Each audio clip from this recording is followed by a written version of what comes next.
Bismillahirrahmanirrahim. Alhamdulillahi rabbil alamin. Allahumma salli wa sallim ala sayyidina Muhammad wa ala ali sayyidina Muhammad. Melanjutkan keterangan dari pengajian yang sebelumnya, Imam Ghazali menceritakan tentang masalah muraqabah, yaitu merasa selalu diintai, dan muhasabah, dia selalu menghitung dirinya. Beliau setelah menyampaikan firman Allah, ya ayyuhalladzina amanu isbiru wasabiru warabitu.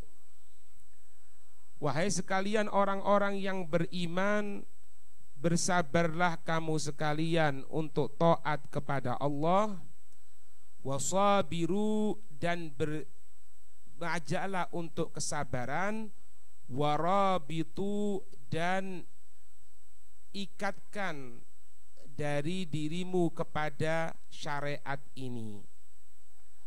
Farabitu anfusakum awalan bil musyaratati. Beliau menyatakan bahwasannya ikatlah diri kamu sekalian terhadap diri kamu sekalian pertama kali ini bil musyaratati, yaitu dengan pensyaratan yang telah diatur dalam syariat. Jadi kalau syariat sudah memerintahkan kita untuk melaksanakan sholat, sholat itu ada gerakan hayat, ada gerakan yang wajib, ada gerakan sunnah. Ikat dirimu untuk hal tersebut dulu.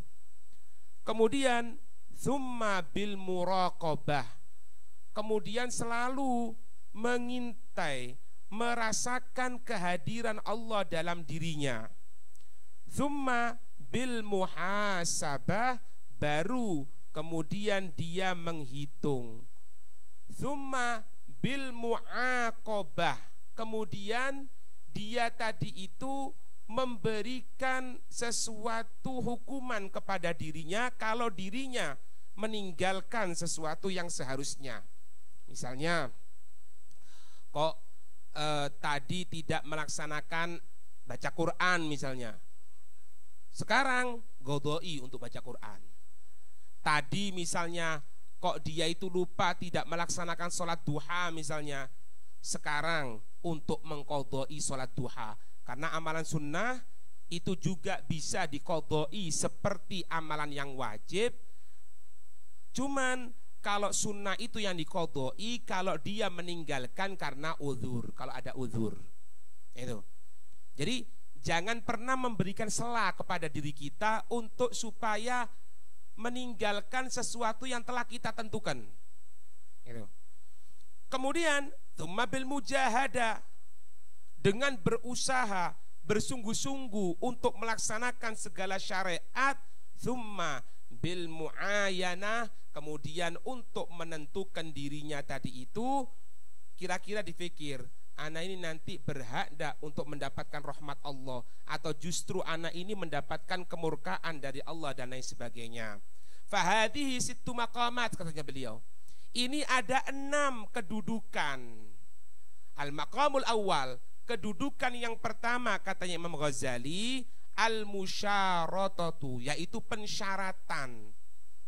I'lam, ketahuilah katanya beliau, annal aqla huwa at-tajiru, sesungguhnya akal itu kedudukannya seperti orang yang tengah berdagang fi tariqil akhirati, di dalam jalan menuju akhirat.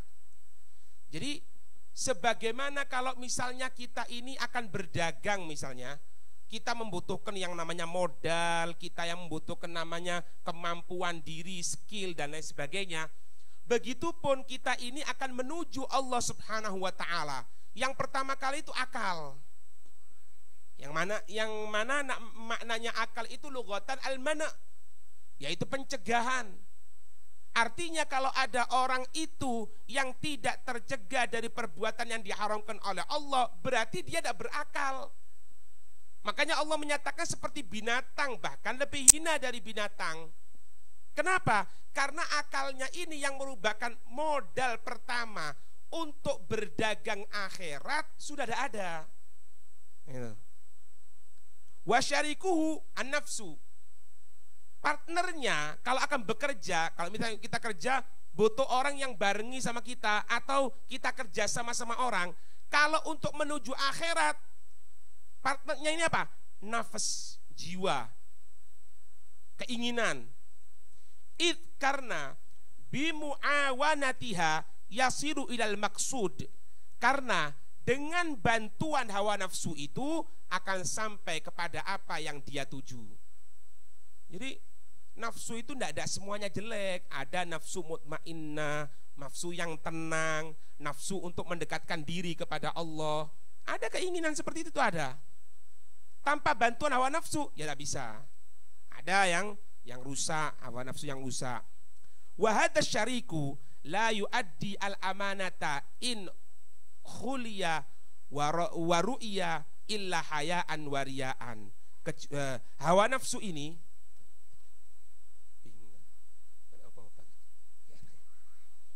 nah, partner kita ini yang namanya hawa nafsu ini tidak akan menjadi yang amanat kecuali kalau dibarengi dengan yang namanya perasaan malu kepada Allah. Malu akan maksiat, malu akan berbuat dosa kepada Allah. Kita ini, maaf ya kalau punya akal, kita kalau mau keluar dari rumah dalam keadaan telanjang kita malu. Tapi kenapa kita tidak pernah malu kepada Allah ketika kita menentang perintahnya Allah? Nah, hawa nafsu ini yang merupakan sesuatu yang digunakan oleh setan untuk narik kita dengan dibisi hawa nafsu, itu tidak akan bisa hilang. Tidak akan bisa hilang godaannya hawa nafsu itu kecuali dengan apa? Dengan malu. Malu, anak tidak baca Quran. Malu, anak tidak zikir. Malu, anak sholat tidak sempurna. Malu, anak sholat wajib tok tanpa sunnah.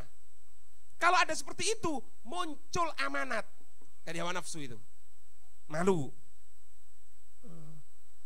Maka dibutuhkan akal itu kepada pembarengan pensyaratan diri dulu. Awalan, yang pertama kali pensyaratan, kemudian mengintai terus. Jadi gini, bosok gampangan ini. Kita kan sudah diwajibkan oleh Allah untuk melaksanakan sesuatu. Ingin masuk surga, taat sama Allah. Taat diantaranya apa? Sholat. Jangan beranggapan anak kepingin sampai kepada Allah tanpa sholat. Tidak bisa. Wajibkan diri kamu sesuai yang telah ditentukan oleh Allah. Syaratkan diri kamu untuk yang sesuai yang diatur oleh Allah. Baru jadi. Makanya keliru. Hakikat, sudah makrifat misalnya, tidak sholat, itu dari mana? Tidak bisa. Untuk nyampe kepada Allah subhanahu wa ta'ala, syaratkan diri kamu sesuai yang diatur oleh Allah. Melalui siapa? Nabi Muhammad. Gitu loh. Kemudian, baru nanti akan wa yurshiduhu ila tariqil falah. Subhanallah ya. Jadi hawa nafsu kita ini, Pak, hawa nafsu kita ini, oh, bergerak ya Allah.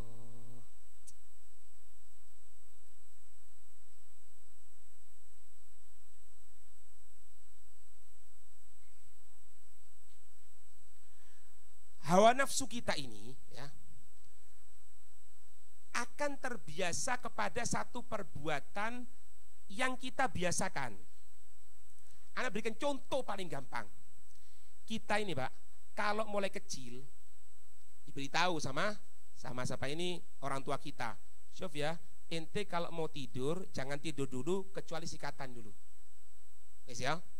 Mungkin pertama berat, sulit, susah. Mau berangkat, mau sok sikatan bisik, menteri apa gitu kan. Terus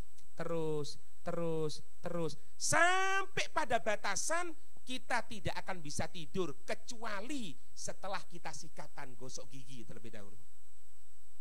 Itu hawa nafsu, subhanallah.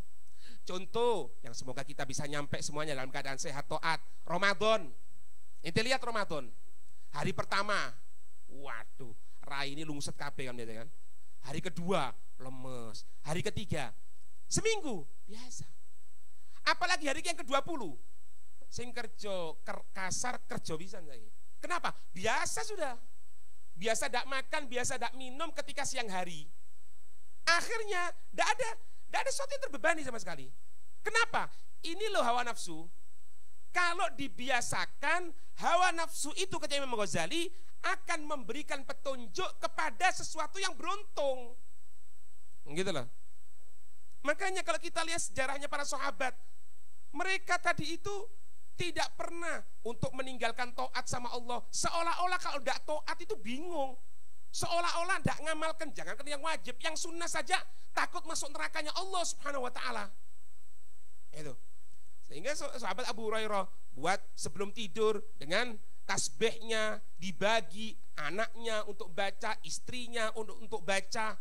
Beliau setelah itu baca, satu malam penuh rumahnya itu ada orang zikir. Kenapa? Ya biasa. Lek ndak biasa ya ndak iso. Sepurane ya ojo tersinggung Nabi, ojo tersinggung. Sing biasa nyedot uyune setan ya Allah. Pertama kali ya Allah, batuk. Ya kan? Nah, udah mendalik iki duduk ngajak sing ngono. Cuma ini sebagai contoh. Akhirnya sampai puncaknya setelah makan pedes, sini golek apa? Ngombe. Buka sini golek apa? Makan, bukan. Minum, bukan. Ya rokok. Kenapa? Karena biasa seperti itu. Gitu loh, Pak. Pokok elek mari mangan ndak rokokan kok dicemili Cina jarene. Kan ngono jare wong. Nah, ini berhubung hawa nafsunya itu dibiasakan kepada sesuatu yang kurang positif, tidak baik, akhirnya kayak ngono. Gitu lah. Ini subhanallah ya. Kemudian wa yujzimu alaihil amr. Kalau sudah diberikan petunjuk, Pak, sudah amr perintahnya Allah ini sesuatu yang harus dilaksanakan meskipun amalan sunnah. Seolah-olah wajib bagi dia. Seolah-olah wajib. Umar bin Abdurrahman Al-Attas, kalau sesaat saja aku tidak ingat kepada Allah, hatiku lupa kepada Allah, sesaat saja, sedikit lupa, seret gitu, aku tidak menghitung diriku sebagai orang yang beriman. Ya apa? Kok iso kayak ngono? Kok iso sih, Beb? Iku udah melampaui batas, Beb. Loh, bukan melampaui batas, karena hawa nafsunya sudah terbiasa seperti itu.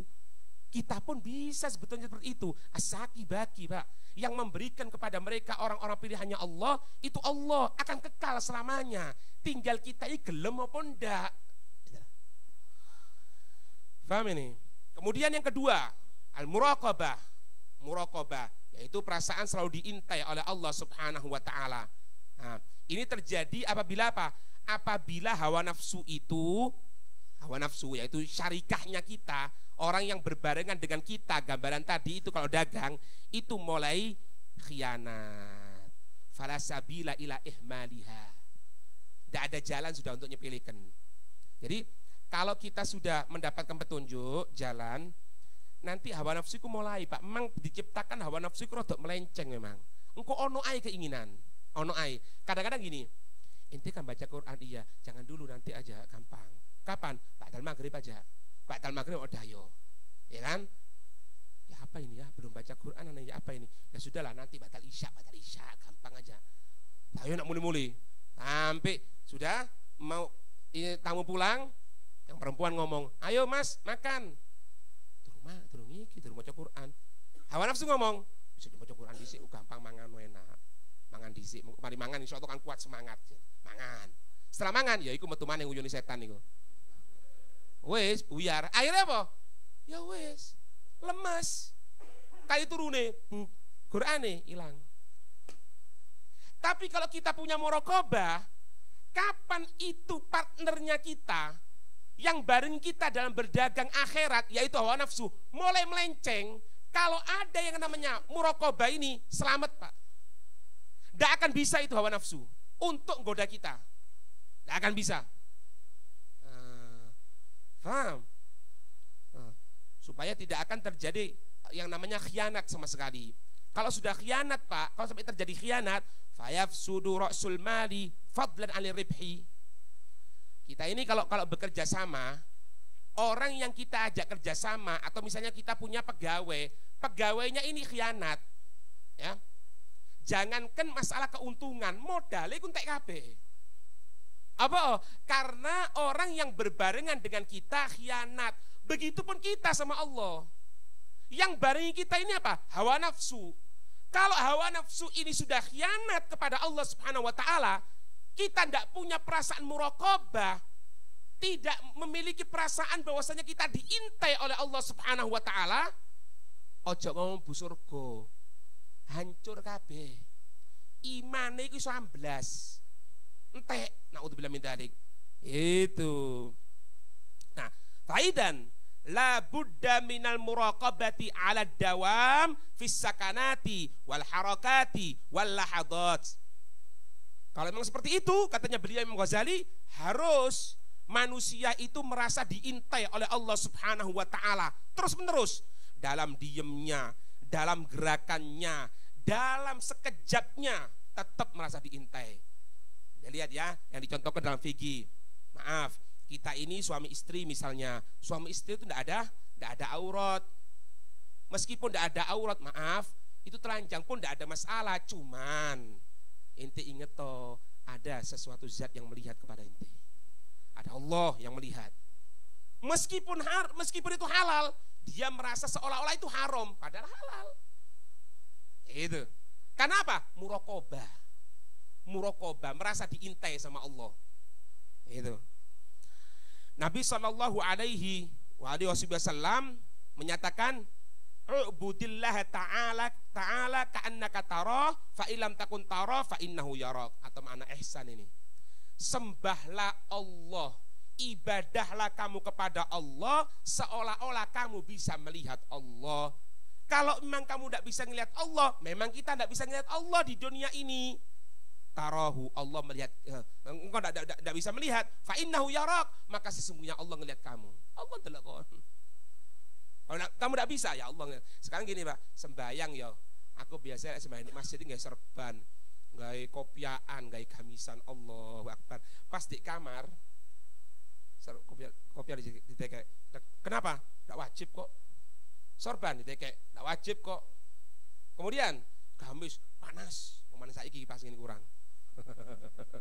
Nggak apa-apa guyon-guyon. Ya kan, panas sudah enak wis, copot. Gaya kudungan, gaya sarungan. Coba kita tanyakan ya dalam diri kita masing-masing ya. Kira-kira ente mau ndak ke masjid jadi imam model kayak ngono? Gaya kudungan, gaya sarungan. Nggak enak sih, Beb. Mosok aku kayak ngono. Lah mosok aku takon ayo bisa segap. Ya kan? Gaya sarungan, gaya kudungan gini, nggak kayak kopiaan. Ketika orang tanya sama anak, loh Beb kenapa gitu? Nggak wajib kok, pusar dan lutut tertutup, mau apa ini? Tapi ada kan mau anak, kenapa? Gak enak sih rek, didelok wong loh, busotingan nih, busotingan. Ya apa lagi? Gak enak aku. Loh, terus kenapa? Kalau kita di kamar itu kok bisa seperti itu? Jawabannya satu Pak, muraqabah itu kurang. Aku udah ono ya. Saya tidak bilang tidak ada, kurang, minim. Sehingga dia itu merasa malu kepada yang dapat dia lihat. Menungso sing ketok. Sing ndak ketok, ndak ro. Ndak ono kok, ndak ono. Ini Pak. Ini maknanya. Allah Subhanahu wa taala menyatakan innallaha kana 'alaikum raqiba. Sesungguhnya Allah ini ada atas kamu sekalian, ini selalu ngintai. Ya.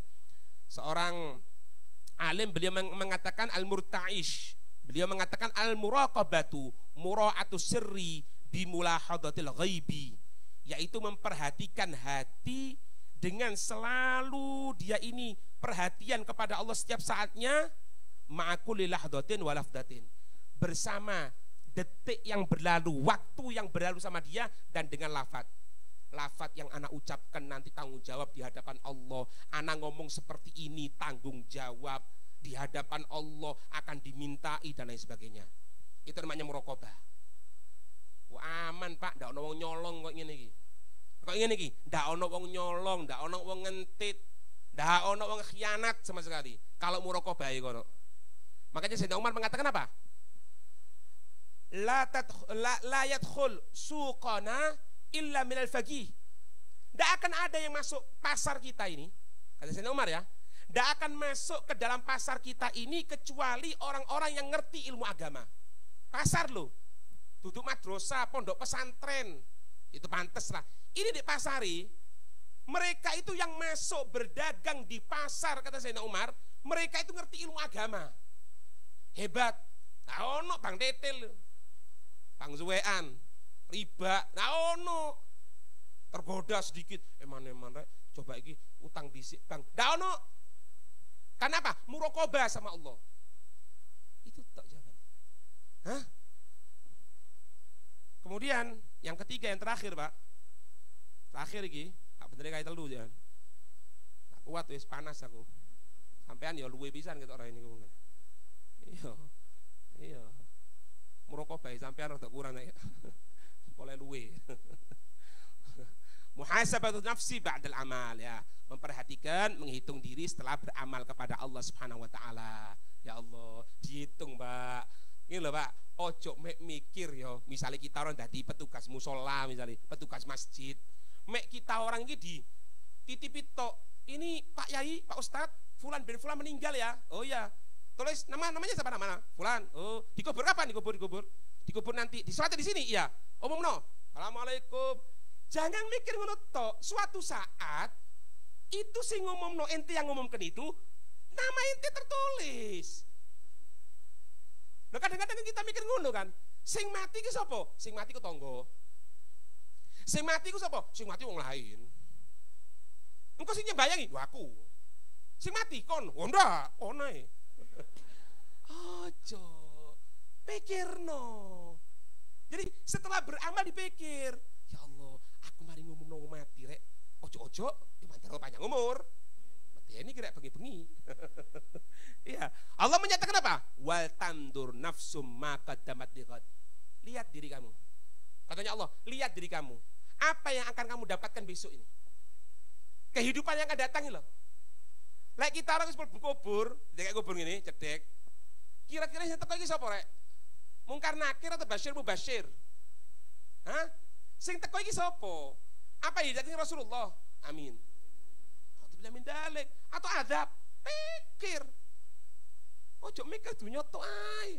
Sepeda motor kok ganti rek, ganti. Mari ngene ono sing apik maning sepeda motore. Ganti bensin. Apa? Wong 4 kurang wong 5 ngarepe. Apa pendoso? Ini loh. Wafil khabar dalam hadis dikatakan yang bagi ayyakuna lil akili arba'u sa'at. Arba' sa'at. Sepatutnya ada bagi orang yang berakal itu 4 waktu. Minha sa'atun yuhasibu fiha nafsahu. Ya. Yang pertama, waktu yang pertama untuk dia ini menghisab dirinya. Ya Allah, anai apa ya? Tadi itu sudah baca Quran ya, iya sudah. Zikirnya sudah. Sholat tadi itu kurang masih. Oh tambah nomor ini. Ini dihitung. Itu waktu yang pertama. Kemudian ada waktu yang lain untuk supaya kita ini melihat apabila kita sudah dimasukkan ke alam kubur. Kalau di kuburan iki sing nekoi sapa yo? Mah dikek ndak iso mlayu rek dikek ngene ya. Ndak iso mlayu lho dikek ngene. Injek-injek. Ya apa? Kemudian waktu ketika dibangkitkan. Kemudian waktu dia mikirkan ketika bagaimana dia akan berhadapan dengan Allah Subhanahu wa taala. Dari Sayyidina Umar radhiyallahu taala anhu, beliau mengatakan apa? Kana yadribu qadamaihi bidurrati idza janaha al-lail wa yaqulu nafsihi madza amilti faqad madza amiltu, apa yang telah aku laksanakan, faqad amiltu bihadza annahu yanbaghi laka an tuhasiba nafsaka fi akhir nahar ala amal yaum. Ada Sayyidina Umar itu dikatakan beliau itu sering mukul dirinya sendiri, dipukul kakinya ini dengan satu penjalin gitu ya. Setiap apa? Kalau sudah masuk malam hari, mengatakan kepada dirinya apa yang telah aku laksanakan, apa yang telah aku laksanakan, apa yang telah aku perbuat. Maka katanya Imam Ghazali, sepatutnya kamu ini untuk mikirkan masuk sore, dipikirkan tadi mulai subuh sampai sore itu apa yang dilaksanakan, malam hari akan tidur, antara apa ini maghrib itu sampai akan tidur itu apa yang dilaksanakan, sepatutnya seperti itu. Loh Beb, aku lihat bengi dak tengah turu Beb. Terus ono apa? Yo ora iso turu Beb, ndek buk ngono. Lha apa? Gitaran. Yo keprun karo gitar lek ngono yo. Itu ya, dipikirkan ya segala sesuatu yang akan kita terima. Ada masih beberapa, insya Allah pertemuan yang akan datang. Wallahu a'lam bishawab.